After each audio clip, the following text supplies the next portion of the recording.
This is episode 13, the season finale. Today is Thursday, December 5th, and for those of you attending the forum online here in Western New York, it is a blustery and cold day with occasional snow, but inside Nevins Theater of the Powell Campus Center, it is warm and cozy, and the coffee and tea are hot and free. And the pizza we have today is courtesy of our speaker, Bianca, so thank you for that. Before starting, we have a few announcements. There's, of course, no Bergren Forum next week since it is final exam week. First, though, Saturday from 8:30 to 11 a.m. at the Village Fire Department, there will be breakfast with none other than Santa Claus. Children under 7 eat for free, and ages 7 to 13 cost $3, and older than that, $5. All proceeds support the AE Crandall Hook and Ladder Fire Company.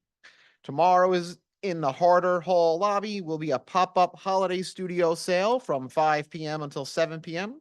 Later today, from 3 to 5 p.m. in the community table right next door to this room will be latke making, supported by Hillel.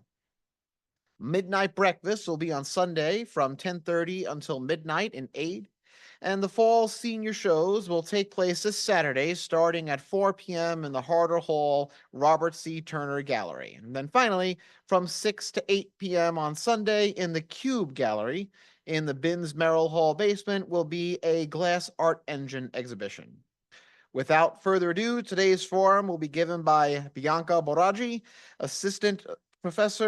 visiting assistant professor of sculpture here at Alfred University, and the title of the talk is Ephemeral Domestic. The floor is yours.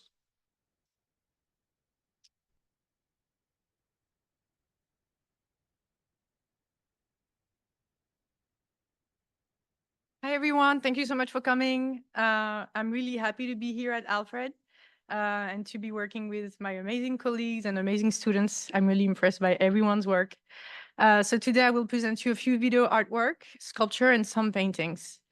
So for those who don't know me, also if I speak too fast or if you don't understand what I say, I know I have an accent, feel free to stop me and ask me to repeat. Totally cool. Grab some pizza while it's warm. Yeah, so I'm primarily a video artist and a sculptor.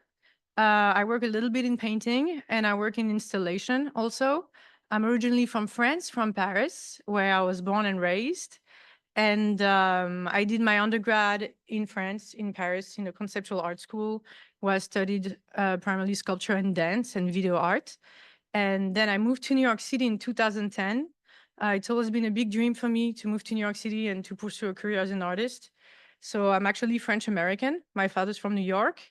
So I moved to New York in 2010. I did a lot of little jobs. Instead of applying directly to school, I just worked. And then eventually I got accepted into Yale Sculpture in 2015. And then I moved back to New York City and I started working in galleries. So I worked a lot in the art world. And yeah, so this is kind of like my trajectory as an artist and an art worker. I'm also an independent curator. I've been curating a few exhibitions independently in small galleries, Chicago, New York City. I work with emerging artists. And I curated the last edition of the Immigrant Artist Biennale in New York City, which featured the work of 55 immigrant artists based in New York City in 5 different venues. We had a panel discussion at the Brooklyn Museum about undocumented artists, and we had 5 exhibitions at Elizabeth Foundation, EFA Project Space, Alchemy Gallery in the Lower East Side, NARS Foundation in Sunset Park, Brooklyn, Accent Sister Gallery, and Cucci Fritos Gallery in the Lower East Side. So I'm always interested in, checking out everybody's work, and yeah, it's really great to be part of this community. So first, I will show you some older work. So this is my website. So this is a sculpture that I did a while ago. I work a lot with found material, and I love to go to this flea market in Paris, which is called the Montreuil Flea Market, which is like a big place where people can buy super cheap clothes. It stands everywhere.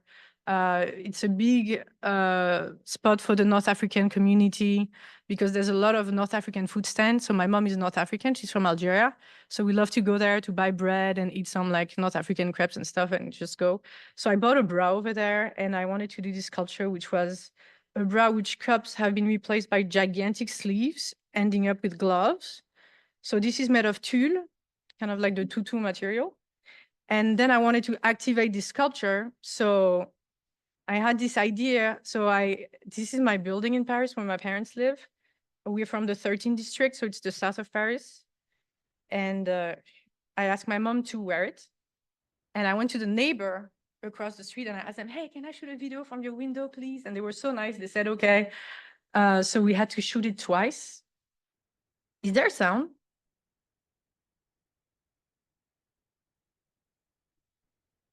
Can we put the sound on?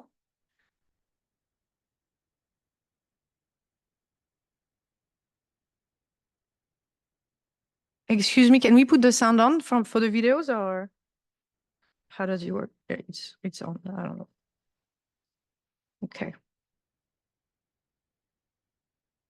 We can't really hear anything.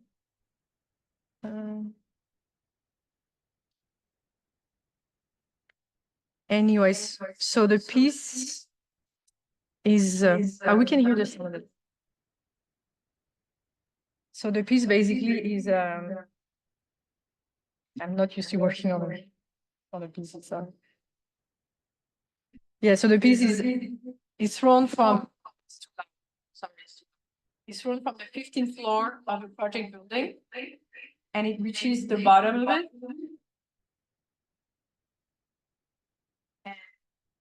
Yeah, sorry guys. Okay.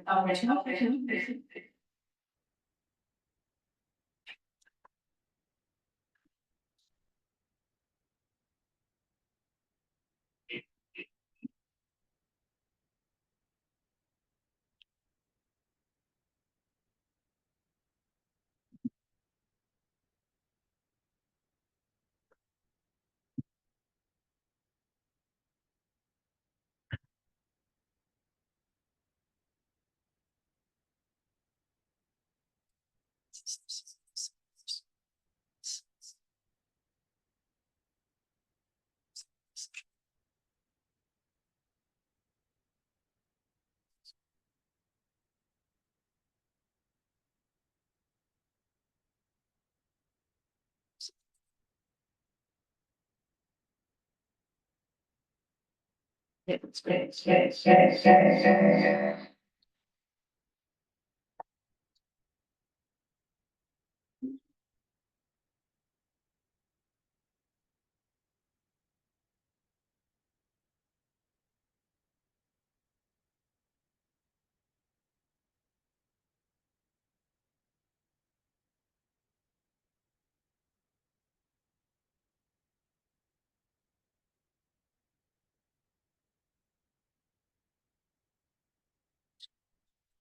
Okay, so the sound works.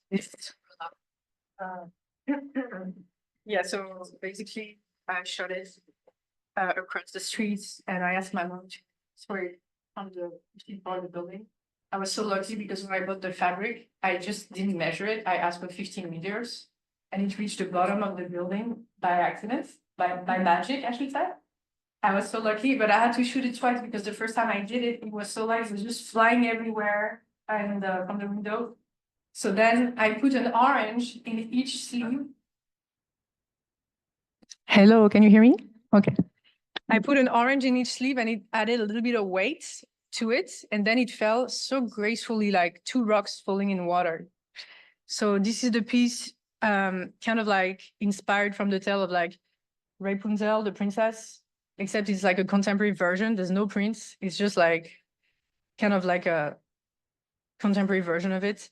And it talks about, you know, kind of like society and, you know, these buildings, these project buildings in Paris, migration, architecture. So I like to work with architecture a lot. This is something that's always coming back in my work, aesthetically or, you know, site specifically. It depends. So this is Rapunzel. Then I'm going to show another piece. Cotton Candy. So Cotton Candy is an experimental film. I was inspired by this place. So I love to work outside of the studio. I like to visit places and I'm usually inspired from a place I see. And this is a furniture store that was in Brooklyn, in my neighborhood in Bushwick. It was like a Chinese furniture store, and they had so many chandeliers in it, like chandeliers everywhere. And I thought it looked so beautiful. And there was tags everywhere. And it kind of reminded me of like a limbo space, like a space of transition. And I thought it would be really cool to have a character in it doing a repetitive gesture. So repetition is very important in my work. And I saw this place kind of like a purgatory, or like I was reading some poetry about purgatory. And I was like, oh, this is great. Let's shoot something here. And I asked my friend to perform in it. At the time I was working in a restaurant. I just arrived to New York City. It was in 2010. And I was just completely getting sucked by the city, working so hard, drinking a lot. And I asked my friend to perform. So I worked with a small crew for this. I basically spent a little budget on this. Like I spent $1,000 on this video. I had to rent the space. They let me shoot for 10 hours. So I shot the video first and I edited the video first, and then I figured out the sounds. I have to admit people, sorry.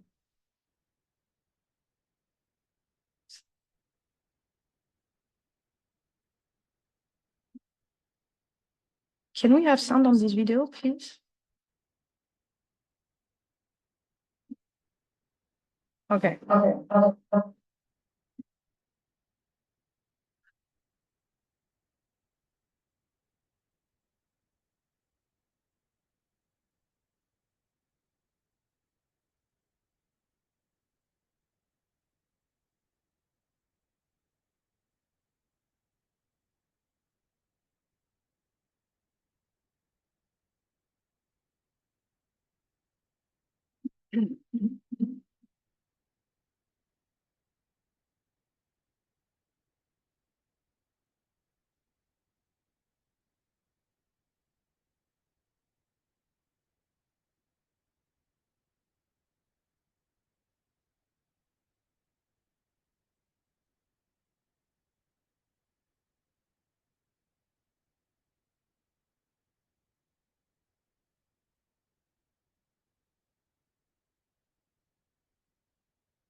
Cotton candy, and I edited the video and everything, and then I didn't know what I was gonna do with the sound. And I was like, okay, I have the video. And the video took forever to edit because I work with a makeup artist and the bull cap wasn't it wasn't very clean. So I had to do a lot of post-production on it on After Effects. And it took me like a year. I have to work frame by frame to fix this. So it took me a while to actually get this video out into the world from when I shot it to when I finished it. And one day, like 2 weeks later, after I shot it and started editing it, I just hear like a procession going under my window in the street, a band playing music, and this is the soundtrack you heard. And this band was going in a club that was under the furniture store, because there was an illegal club under the furniture store, and every Saturday they had parties, and occasionally they had a band coming in to open it up, I guess. So I thought this was a perfect fitting track because it was actually a space that was under that furniture store. And to have this character that's kind of like alone in that space, and you kind of hear like a party somewhere. Yeah, I thought it was really interesting. So this work is kind of like addressing theme of like subsistence for fulfillment, substance also, and kind of like, you know, material affluence. So this is a theme that's coming back in my work. And I'm going to go back on the website here. So this is cotton candy.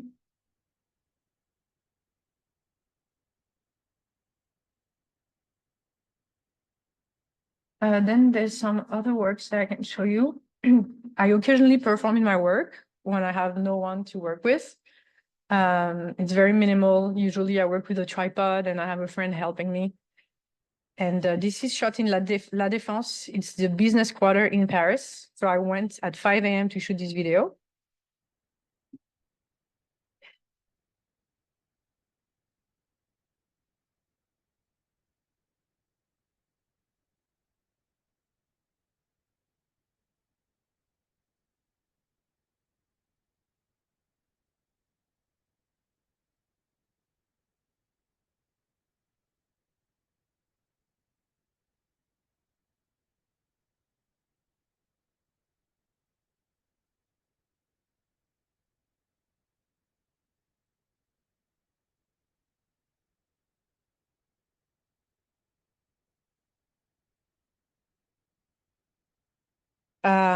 Again, I was interested in shooting this stairs a specific way. I wanted to shoot it like a wall.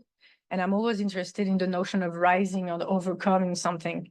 So yeah, I wanted to shoot it like this. And like this work talks about kind of like struggle and overcoming challenges. So the myth of Sisyphus is very interesting to me. This is also a notion that's coming back in my work frequently.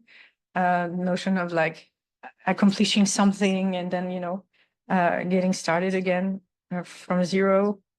So this is called Sandbar. So most of my video work is very short. It's like up to 1 minute, sometimes 3 minutes. I also work in fiction.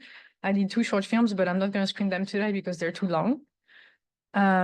This one is called, it's actually called Pop Country. I changed the title many times, but it's a very basic idea that I had in high school. And I love spring. I'm born in spring. It's my favorite season.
So the way I work with performance and video art, usually, I mean, not all the time, but sometimes it's looking a little cinematic.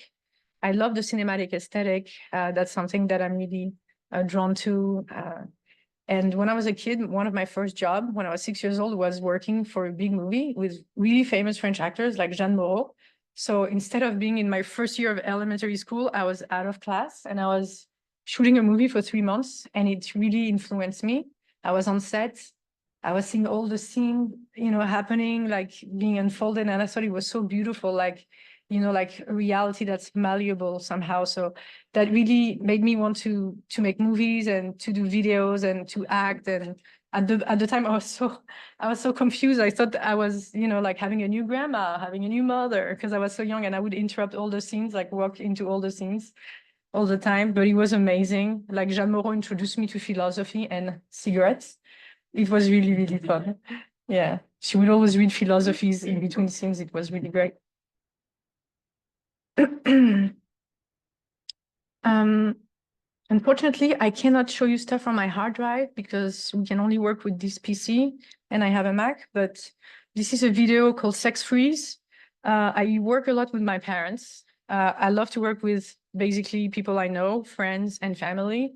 I don't work with actors usually because I don't need anybody to act. I just give one instruction to the person, like, hey, can you eat 7 cotton candy on your head? They said, yes. I'm like, okay, let's do it. Or like my parents, hey, can you hold this ice cube between your forehead? So I didn't want to torture them. So I put some kind of support for them not to have a headache, of course. So this is my parents.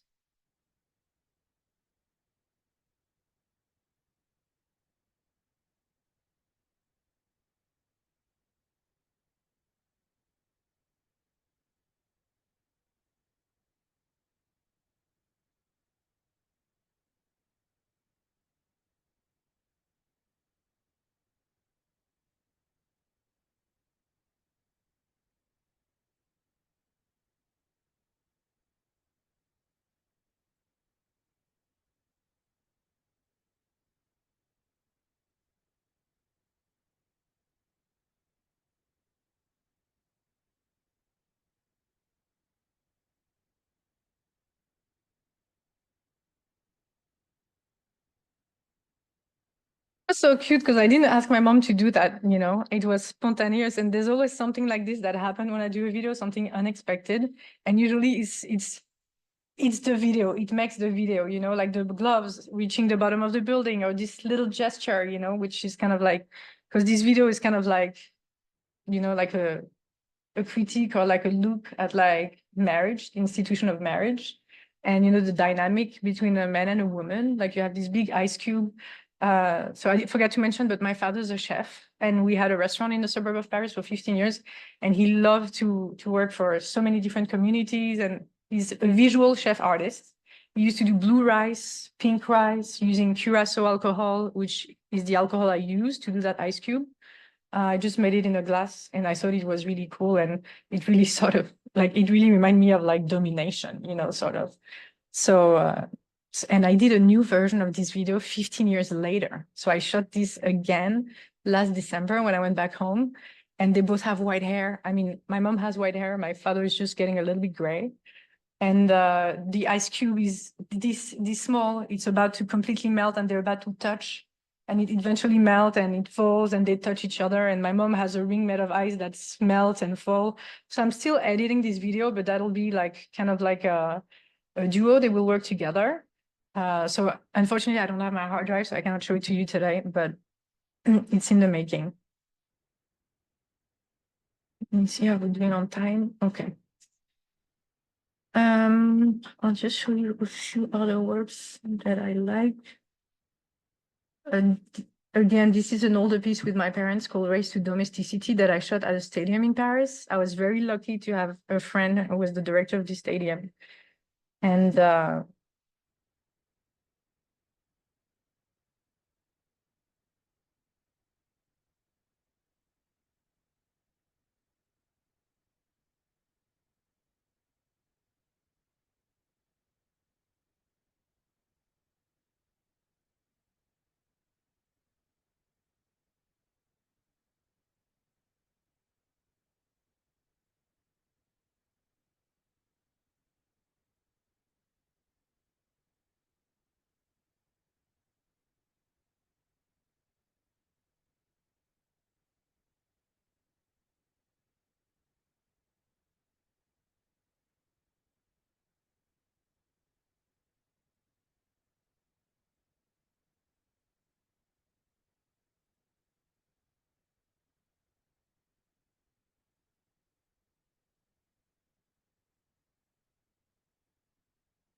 So again, it's kind of like a critique of marriage, or like it's just funny because they have such a funny dynamic. Like they're still together. They should really be separated, but there's still, I guess, some love somewhere. It's just my father's always running after my mother, offering her flowers, and she's ignoring him. Anyways, it's just I love them so much, and it's just I thought I had to do this piece. I'll just show you one last video piece. I have others, but we're running out of time, so I have to hurry because we have a critique in my other class today. This is inversion. This is a very short piece. It's 45 seconds. And I like the concept of borders and like fluid borders and crossing, and also the concept of, again, being underwater and like overcoming a challenge. So this is inversion.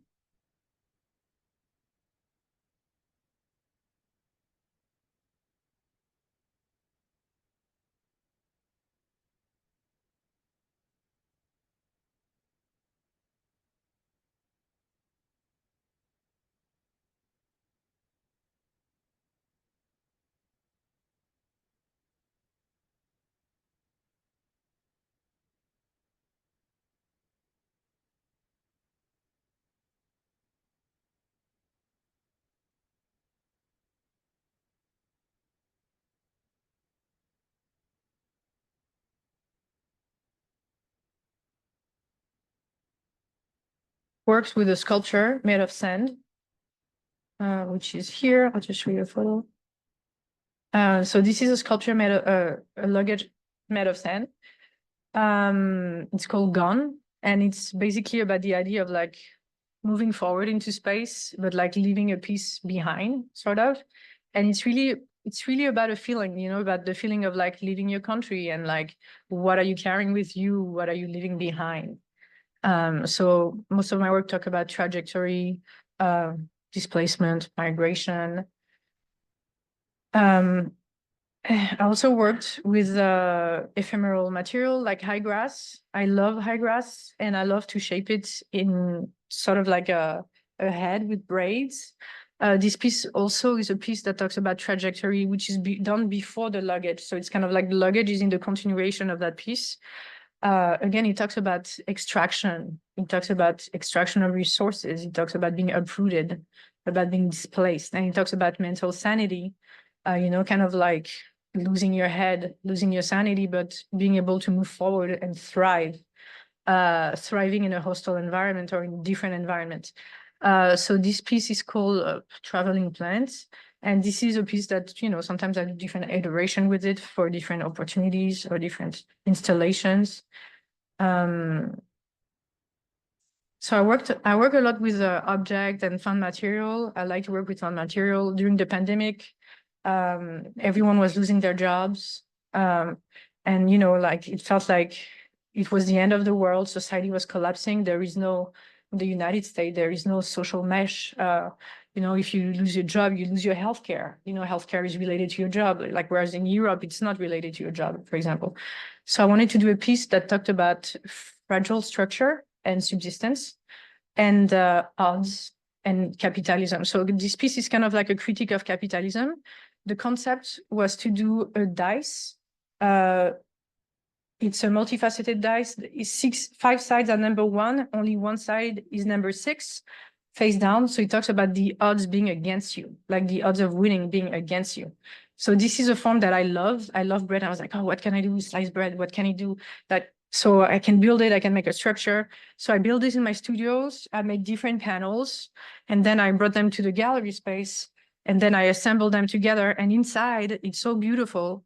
It looks like a cathedral. You can put your head inside, and that's the inside. The light goes through. It smells so good. At the time, I did not varnish the piece, so I had a little issue. One day I came to the gallery space and I was like, why the corner removed? Like all the corners are in the center of the piece. I'm like, oh my God. And then another day I saw a mouse on top of it. And I was like, oh no. And the mouse had so much, it couldn't get back down quickly. It was just so slow. And I was like, oh my God. So there was one mouse who lived in it for the duration of the exhibition, and I had to break it down all the time. I had to sweep all the bread on the floor. So the concept was that people had to make a choice if they want to step in the gallery space, they will have to crush the bread. So at the beginning of the show, the breads are like loaves, and at the end of the show, it was like sand. I have an amazing video of my dog interacting with the piece. I wish I could show it to you, but I think we're running out of time.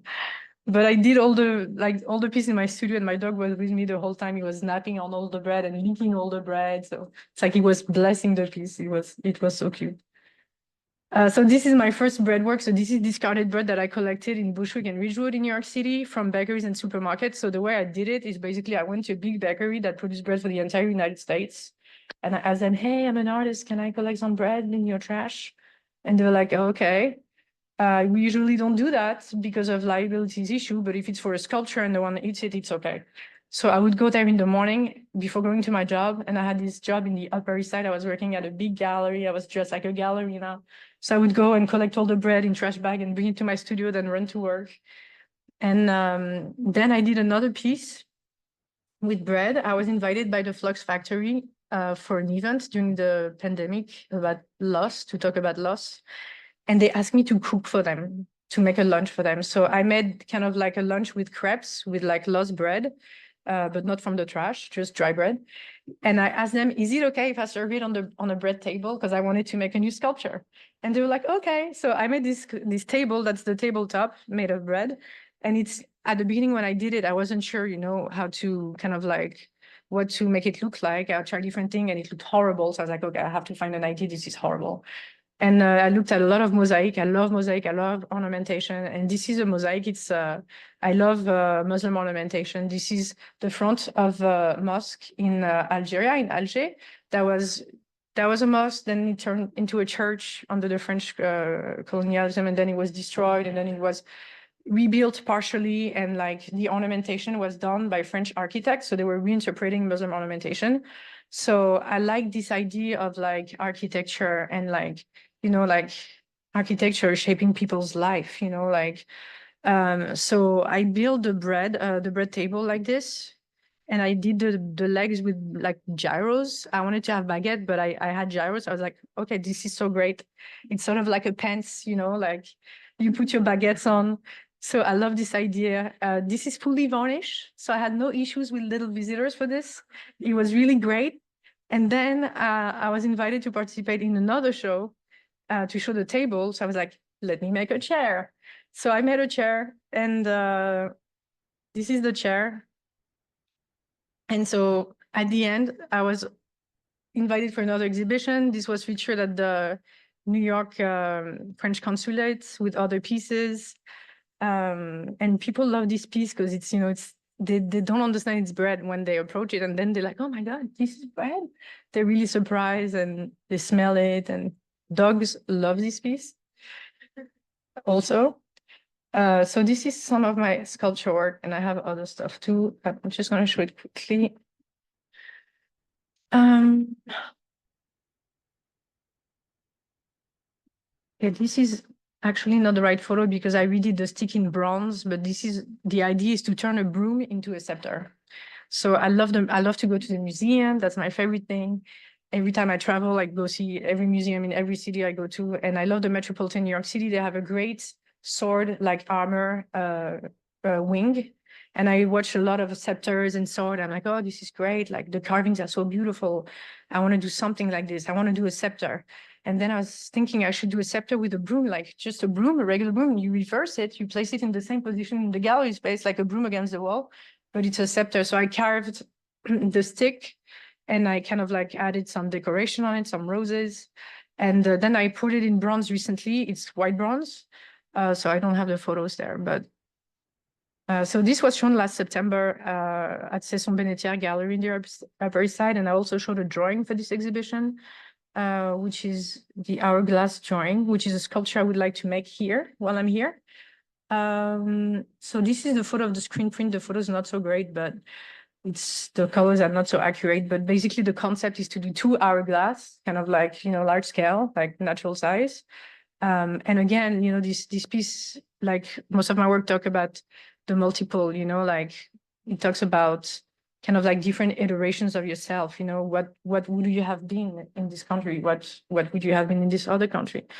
And it also talks about, like fulfillment, like, and moods, and time. Time is a big theme in my work. And so I'm really interested in different time theory, Henry Bergson, Bachelard, and particularly for this drawing, I was reading a lot about Bachelard time theory, that time is an instant, and it's like a compilation of instants, so I was like, okay, this is great, how do we measure time? How do we experience time? Depending on our mood, depending on our emotion, like it's either longer or shorter, if we're cool or if we're filled with passion or, I don't know, temper or whatever. So I wanted to do something like this. So I hope I'll be able to produce this piece while I'm here. That's my goal. In the hourglass. This is another sculpture that I did like last summer. It's kind of like a woman. Again, I love to work with the rear view mirror. I like this idea of like gazing into the future, the past, like this idea of time trajectory. So the idea for this piece was to have like a chameleon, sort of like a chameleon woman that's reflecting its surrounding and like blending, blending with its surrounding, to talk about different notion of assimilation, but also alienation. So for me, all this work is very personal, and it's inspired from my family, from people around me, from my life. How do you navigate different culture when you're from a colony and you live in the country that colonized you, and you have to take this nationality, you have to lose your prior nationality, so it's kind of like an erasure of your own culture. Like there's a loss of self somehow. So this piece talks a little bit about this in some regards.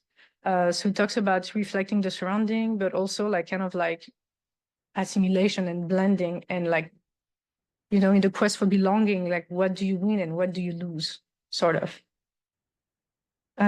So this is this. We don't have a lot of time, so I'll just show you really quickly some video works, and then we can do a few questions. Painting, sorry, I'm really tired.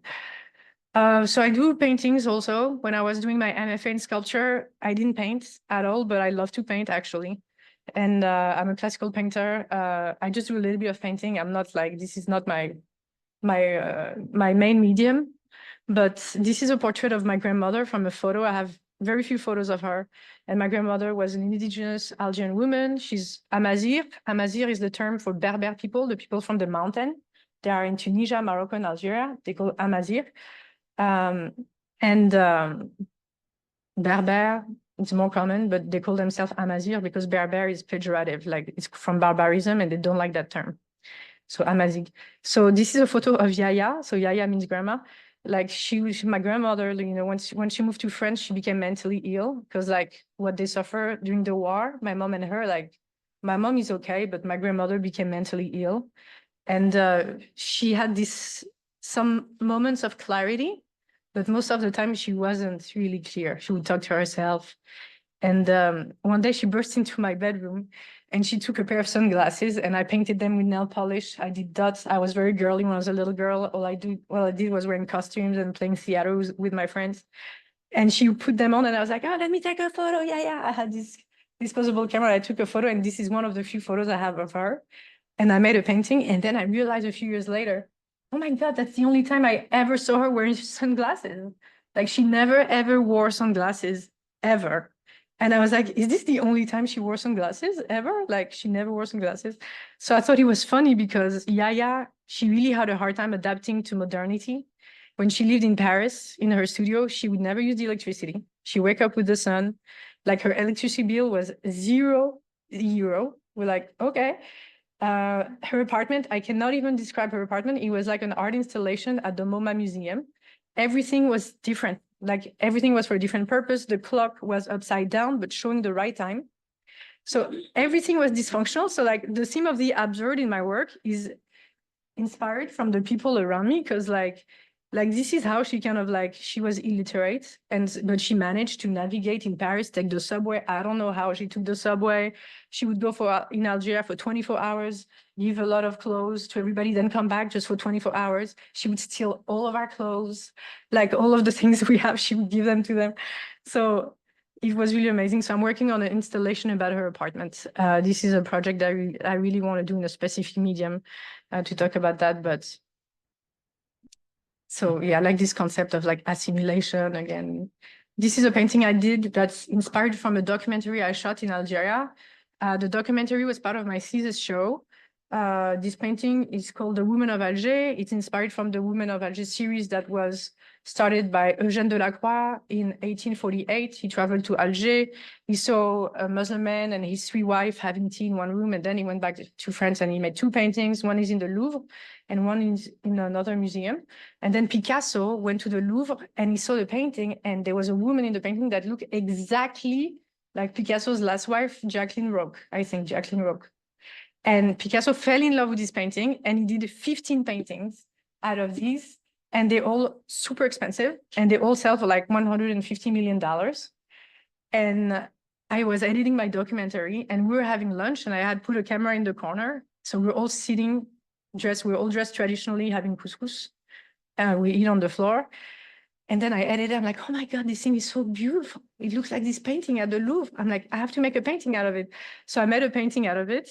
And this is kind of like my version of the Woman of Alger, to kind of like, as a response to these masters, you know, like this like kind of like French masters who depicted women, in the way they depicted them was more like a harem, you know. So I thought to just paint the women that were in there, you know, we all dress traditionally, but it's just like cultural, like it's not related to any religion. Like some are Christian because of the history of colonialism in Algeria. The Amazigh people, they were colonized by the Arabs, then by the French, then by the Arabs again. So the religion over there, usually, at the beginning, they were not religious, but now they're like Muslim and Christian, sort of. So my aunt is Christian. This other lady is Muslim. I'm completely atheist. They all divorced, you know, we all divorced, we're widows, or some, maybe one is married, you know, but so I thought it was just a nice moment of peace, you know, and reconciliation between women, breaking bread. So breaking bread is also an important theme in my work, and reconciliation, specifically between France and Algeria. So the bread table is kind of like this idea also of like two cultures clashing and kind of like breaking bread together, sitting around the table, you know, making peace, because there's still a lot of conflict between these two countries. Like Algeria doesn't want to be part of the Francophilie because France didn't recognize the Algerian War of Independence until like 1997. It took them 37 years to recognize it. So my work talks about that too. That's another portrait, again, from a film that I made, which is a 17-minute fiction. So I'm not really a painter, so the way I work is that I usually make painting from films that I make, that I find interesting. And this is the third of this series, The Woman of Alger, and my goal is to make 16 out of it so I can beat Picasso, because Picasso did 15. So that's my goal. And I met a curator who's super interested. I'm like, yeah, I have 16 paintings, don't worry.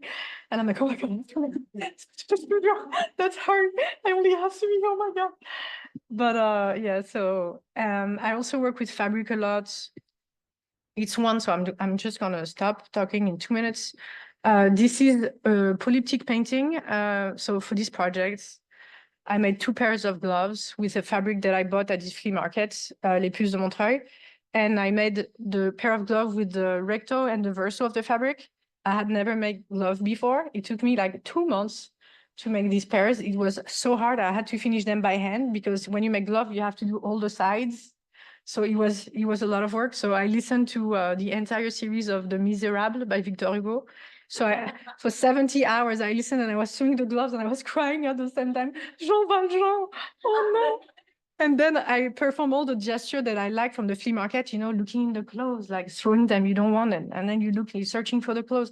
So it's kind of like this idea of like, you know, the search, like a metaphor for like searching at large, which is inspired from this market, and like the effervescence around the market. You know, I like this idea of like waste and like buying used clothes, and it's totally different from shopping and, you know, like mass production, you know, everybody's together, like it's very different. So and it's kind of like talks about the act of creation, you know, the act of magic, which in art is really important, sort of like the video pop country, you know.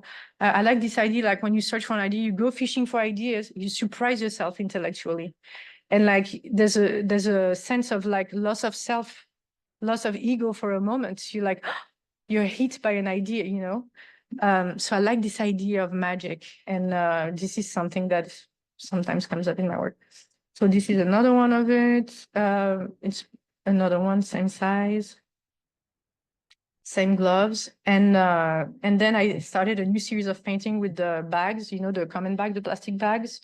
So this is really zoomed in on the pattern on a really small section of the bag. And my idea was to do kind of like a different painting inspired from Mondrian, the abstract painter. He does a lot of paintings like this. So I wanted to do kind of like an abstract work inspired by Mondrian, but with a very popular pattern that people can recognize. And it talks again about travel, displacement, and, you know, using this as a luggage. Sometimes you go to the airport and, you know, people use this as a luggage because it's so sturdy. So yeah, this is some of my work. And if there's other works, but we don't have time to go over everything. So if you have any questions, please let me know.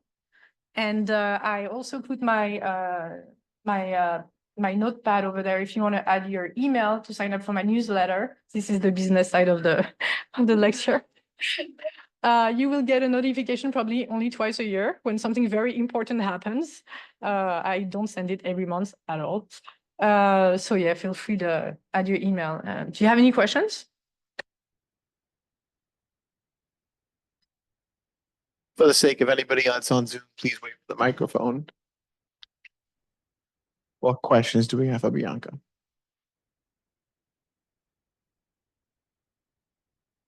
I have one that's more playful than serious as I bring Coral the microphone. Did your friend who was eating all that cotton candy get sick from eating all that Oh, cotton she went to candy? the gym for 4 hours after that.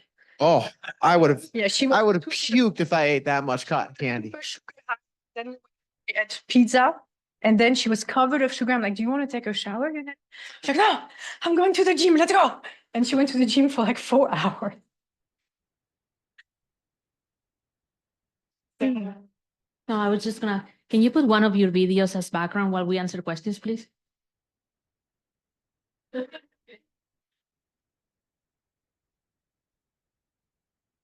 Yeah, I had a question early on, and it was about the idea of consumption, because you showed eating flowers, eating the cotton candy, and then it began to make sense when you said your father was a chef and you had the restaurant and then making with the bread.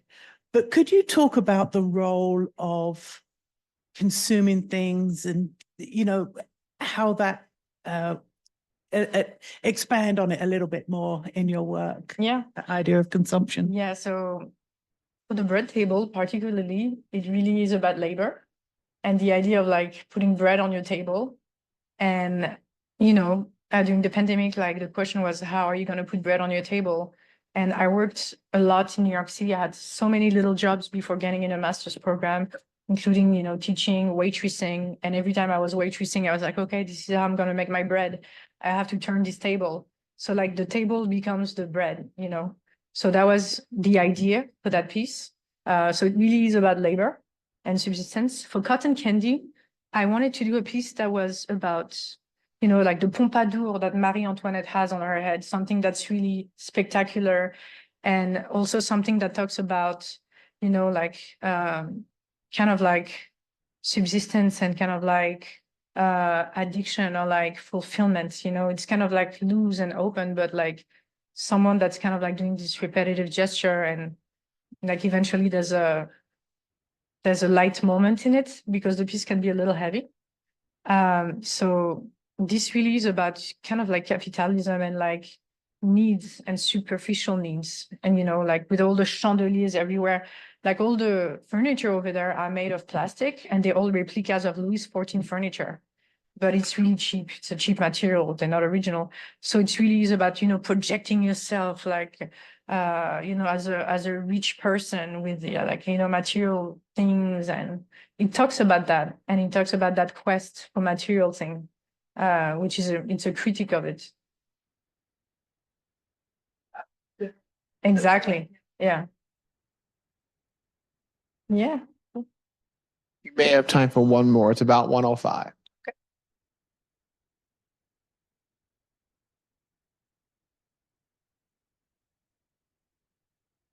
Well, if not, please join me in thanking Bianca one last time and all of the semester speakers.